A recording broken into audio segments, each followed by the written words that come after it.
नजर डालते हैं दिलचस्प और अजीब खबरों पर। भारत में मुर्गी को पुलिस की जानिब से सिक्योरिटी फराहम करने का अनोखा केस सामने आ गया। मीडिया रिपोर्ट्स के मुताबिक भारतीय पंजाब के शहर बटंडा के गांव बलवाना में मुर्गों की गैर कानूनी लड़ाई के दौरान पुलिस ने छापा मार कार्रवाई की।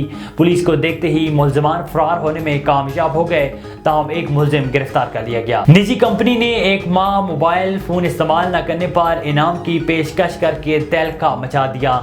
रिपोर्ट के मुताबिक आइसलैंड के एक डेयरी प्रोडक्ट ब्रांड ने अपने डिजिटल डेटॉक्स प्रोग्राम के तहत एक माह मोबाइल फोन इस्तेमाल न करने वाले 10 खुशनसीब अफराद को $10,000 इनाम देने की पेशकश की है।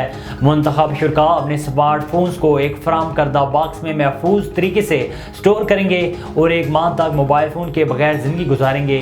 चैलेंज कामयाबी से मुकम्मल करने के बाद इन्हें $10,000 इनाम दिया जाएगा। माहिरीन फल्कियात ने 85 मुमकिना सियारे ढूंढ लिए हैं जहां खलाई मखलूक की मौजूदगी हो सकती है। इन सियारों में जिनकी अभी बाकायदा तस्दीक नहीं हुई, इन्हें दरियाफ्त करने वाले साइंसदानों का ख्याल है कि इनमें दर्जा हरारत इतना ठंडा होना चाहिए ताकि वहाँ निज़ाम ज़िंदगी चलाई जा सके। ये सियारे साइज़ में मुश्तरी, जोल और नेपच्यून से मिलते जुलते हैं। इन्हें नासा के ट्रांजैक्शन एक्स प्लांट सर्वे सैटेलाइट या TESS ने देखा।